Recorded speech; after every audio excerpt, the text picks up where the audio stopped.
ತುಂಬ ಬೇಡ, ಬರೀ 1 ಸ್ಪೂನಷ್ಟು ನಾನು ಎಣ್ಣೆನ ಹಾಕ್ಕೊಳ್ತಾ ಇದ್ದೀನಿ. ಸ್ವಲ್ಪ ಮೀಡಿಯಮ್ ಫ್ಲೇಮ್ನಲ್ಲೇ ಹುರ್ಕೊಳ್ಳೋಣ.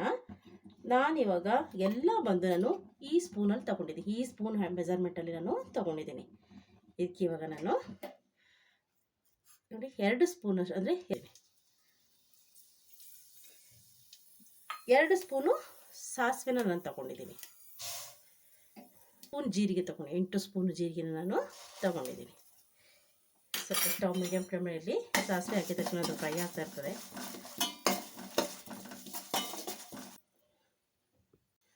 2 ಸ್ಪೂನು ಕಾಳು ಮೆಣಸಿನ ನಾನು ತೊಗೊಂಡಿದ್ದೀನಿ. ಪೆಪ್ಪರ್ 2 ಸ್ಪೂನ್ ಪೆಪ್ಪರ್ ತೊಗೊಂಡಿದ್ದೀನಿ. 2.5 ಸ್ಪೂನು ಉದ್ದು ತೊಗೊಂಡಿದ್ದೀನಿ. ಸ್ಪೂನು ಕಡಲೆಬೇಳೆ ಕೂಡ ತೊಗೊಂಡಿದ್ದೀನಿ.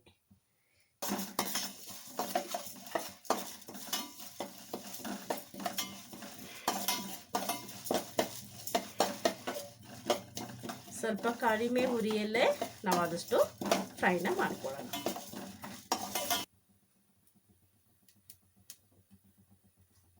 ಈಗ ಎಲ್ಲ ಇದು 2 ಸ್ಪೂನ್ ತೊಗೊಂಡಿದ್ರಿಂದಾಗಿ ಒಂದು 8 ಸ್ಪೂನ್ ನಾನು ಧನಿಯಾನ ನಾನು ತೊಗೊಂಡಿದ್ದೀನಿ. 8 ಸ್ಪೂನ್.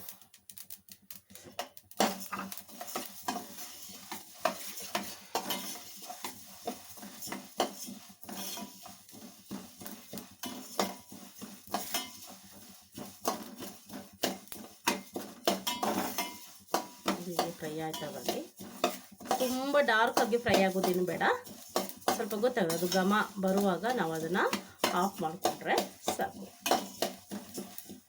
ಸ್ವಲ್ಪ ಕರಿಬೇವು ಕೂಡ ತೊಗೊಳ್ಳಿ, ನಿಮಗೆ ಜಾಸ್ತಿ ಬೇಕಾದ್ರೆ ಜಾಸ್ತಿ ನೀವು ಹಾಕ್ಕೊಬೋದು. ನಾನು ಇಷ್ಟು ಹಾಕ್ಕೊಂಡಿದ್ದೀನಿ.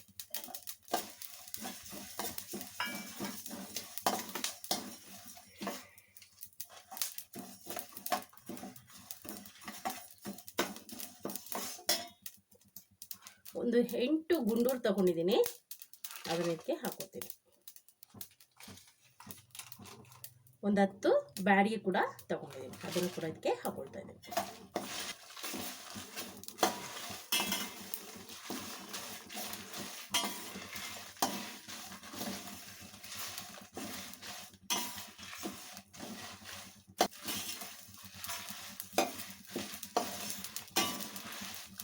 ಘಮ ಚೆನ್ನಾಗಿ ಬರ್ತಾ ಇದೆ.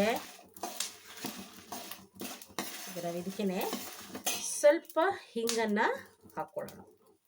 ಸ್ವಲ್ಪ ಹಿಂಗನ್ನು ಹಾಕ್ತಾ ಇದ್ದೀವಿ. ನೀವು ಡೈರೆಕ್ಟಾಗಿ ಪುಳಿಯೋಗರೆಗೆ ಬೇಕಾದರೂ ಹಾಕ್ಬೋದು, ನಾನು ಇದರಲ್ಲೇ ಹಾಕ್ಕೊಳ್ತಾ ಇದ್ದೀನಿ. ಯಾಕೆಂದರೆ ಪೌಡ್ರಲ್ಲೇ ಮಾಡುವಾಗ ಹಾಕ್ಕೊಂಡ್ರೆ ಅದಕ್ಕೆ ಹಾಕುವಂಥ ಅವಶ್ಯಕತೆ ಇರೋದಿಲ್ಲ. ಆದ್ದರಿಂದ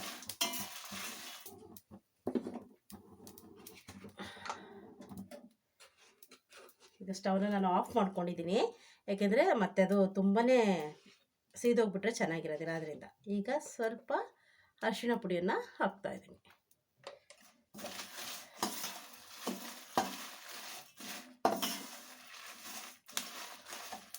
ಈಗ ಆಯ್ತು, ಸ್ಟವ್ ಆಫ್ ಮಾಡ್ಕೊಂಡಿದ್ದೀನಿ. ಇದು ಸ್ವಲ್ಪ ತಣ್ಣಗಾದ್ಮೇಲೆ ಇದನ್ನು ನಾವು ಪೌಡ್ರ್ ಮಾಡ್ಕೊಳ್ಳೋಣ. ತಣ್ಣಗಾಗಿದೆ, ಈಗ ಇದನ್ನು ನಾವು ಪುಡಿ ಮಾಡ್ಕೊಂಬೋಣ.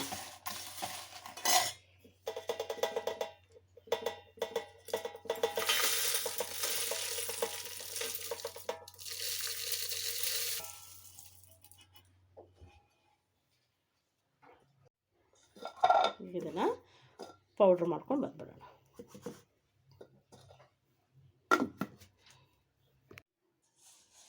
ಪೌಡರ್ ಆಗಿದೆ, ಗಮ್ಮಂತದೆ. ಸುಮ್ಮನೆ ಹೊರಗಡೆಯಿಂದ ತರೋದಕ್ಕಿಂತ ಮನೆಯಲ್ಲೇ ಬೇಕಾದಾಗ ಎಷ್ಟು ಬೇಕಷ್ಟು ಮಾಡಿಕೊಂಡ್ರೆ ತುಂಬ ಚೆನ್ನಾಗೂ ಕೂಡ ಇರುತ್ತೆ. ನೋಡಿ, ಇವಾಗ ನೋಡಿ ಹಾಕಿ ತೋರಿಸ್ತೀನಿ.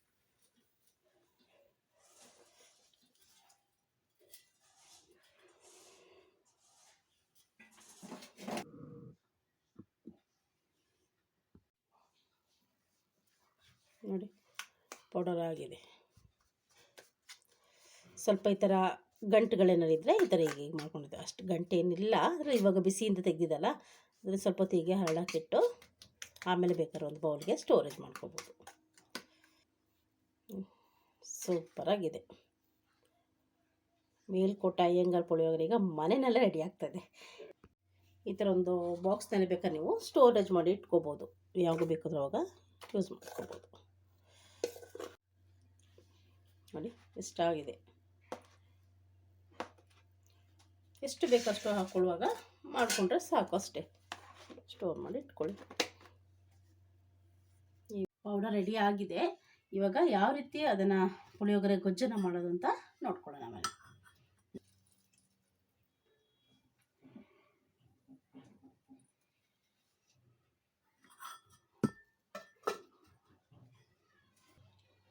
ಒಂದು ಸ್ಪೂನ್ ಸಾಸಿವೆನ ಹಾಕ್ಕೊಳ್ತಾ ಇದ್ದೀನಿ.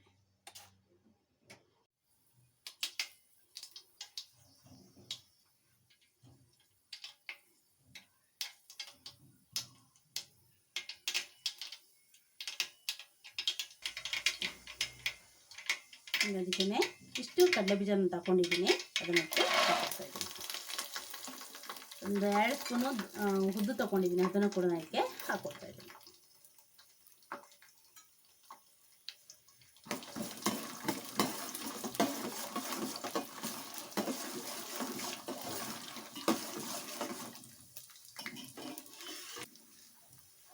ಫಸ್ಟ್ ಹಿಂಗು ಹಾಕಿದ್ದೀನಿ, ಆದಷ್ಟು ಸ್ವಲ್ಪ ಹಿಂಗು ಹಾಕ್ಕೊಳ್ಳೋಣ.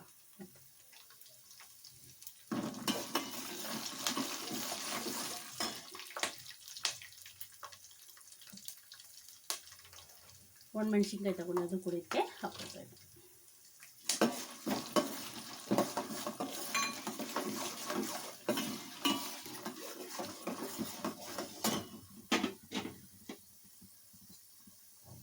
ಕರಿಬೇವನ್ನ ಕೂಡ ಇದಕ್ಕೆ ಹಾಕ್ಕೊಳ್ತಾ ಇದ್ದೀನಿ.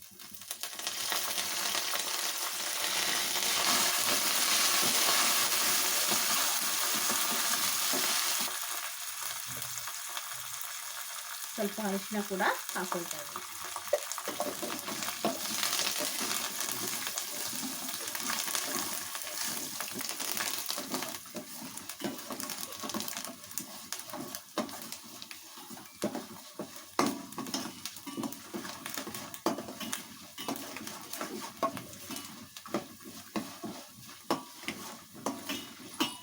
ಸಾಗಿದೆ, ಇದು ಫ್ರೈ ಆಗಿದೆ, ಸಾಕು. ಇದನ್ನು ನಾನೀಗ ಸ್ಟವ್ ಆಫ್ ಮಾಡಿ ಏನು ಫ್ರೈ ಮಾಡಿದೆ ಅದನ್ನು ನಾನು ಸ್ವಲ್ಪ ಎತ್ತಿಟ್ಕೊಳ್ತೀನಿ. ಯಾಕೆಂದರೆ ಅದು ಸ್ವಲ್ಪ ಕ್ರಿಸ್ಪಿಯಾಗಿ ಸಿಗಬೇಕು, ಅದನ್ನು ನಾವು ಎತ್ತಿಟ್ಕೊಂಡ್ರೆ ಚೆನ್ನಾಗಿರುತ್ತೆ.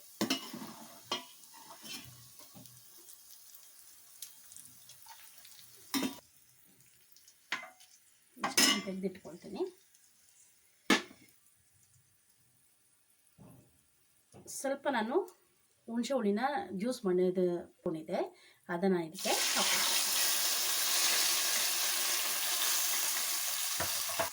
ಉಪ್ಪು ನಾನು ಇವಾಗ ಇದಕ್ಕೆ ಹಾಕ್ಕೊಳ್ತೀನಿ. ನಾನು ಪೌಡರ್ಗೆ ಹಾಕಿಲ್ಲ, ಆದರೆ ನಾನು ಇದಕ್ಕೆ ಉಪ್ಪು ಹಾಕ್ಕೊಳ್ತಾ ಇದ್ದೀನಿ.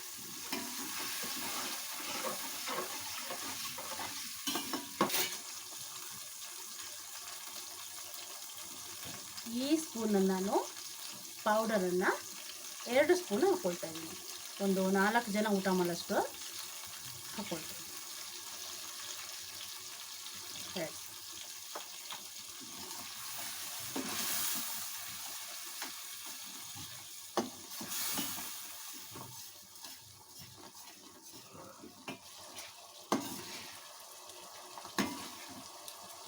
ಇಷ್ಟ ಆಗಿದೆ. ನಿಮಗೆ ಎಷ್ಟು ಸಾಕು ಅಂದರೆ, ನಿಮಗೆ ಬೇಕಿದ್ರೆ ಬೇಕಾದ್ರೆ ಮತ್ತೆ ಬೇಕಾದ್ರೆ ನೀವು ಗೊಜ್ಜನ್ನು ಸಪರೇಟಾಗಿ ಎತ್ತಿಟ್ಕೊಬೋದು. ಇಲ್ಲ ಎಷ್ಟು ಬೇಕು ಇಷ್ಟು ಗೊಜ್ಜು ನಾನು ರೈಸ್ಗೆ ಹಾಕೋತೀನಿ ಅಂದರೆ ರೈಸಿಗೆ ಹಾಕ್ಕೊಬೋದು. ಆ ಥರ ಸಾಕು. ಇದರ ಸ್ಟವ್ನ ಆಫ್ ಮಾಡ್ಕೊಳ್ತೀನಿ. ನಾನು ಏನು ಫ್ರೈ ಮಾಡಿ ಇಟ್ಕೊಂಡಿದ್ದೆ ಅದನ್ನು ನಾನು ಇವಾಗ ಇದಕ್ಕೆ ಆಫ್ ಆಗಿದ್ದಲ್ಲ, ಇವಾಗ ಹಾಕ್ಕೊಳ್ತೀನಿ. ಇದನ್ನ ಇಷ್ಟನ್ನು ಬೇಕು, ಇದಿಷ್ಟು ಹಾಕ್ಕೊಳ್ತಾ ಇದ್ದೀನಿ. ಸ್ವಲ್ಪ ಕೊತ್ತಂಬರಿ ಸೊಪ್ಪು. ನಾನು ರೈಸ್ನ ಮೊದಲೇ ಮಾಡಿ ಇಟ್ಕೊಂಡಿದ್ದೆ. ಇವಾಗ ನಾವು ಇದಕ್ಕೆ ಮಿಕ್ಸ್ ಮಾಡೋಣ.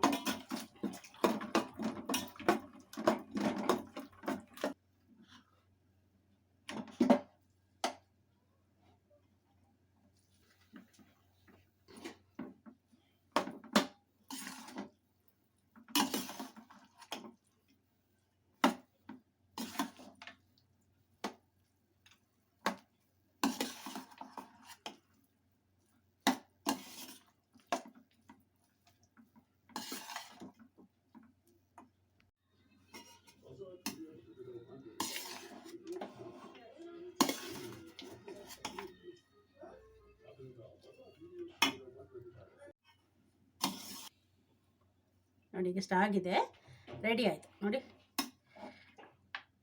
ಮೇಲ್ಕೋಟೆ ಅಯ್ಯಂಗಾರ್ ಪುಳಿಯೋಗರೆ ಈಗ ಮನೆಯಲ್ಲೇ ರೆಡಿ.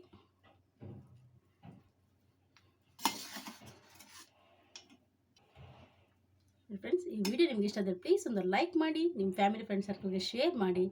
ಪ್ಲೀಸ್ ಸಬ್ಸ್ಕ್ರೈಬ್ ಆಗೋದು ಮಾತ್ರ ಮರಿಬೇಡಿ. Thank you. See all next video.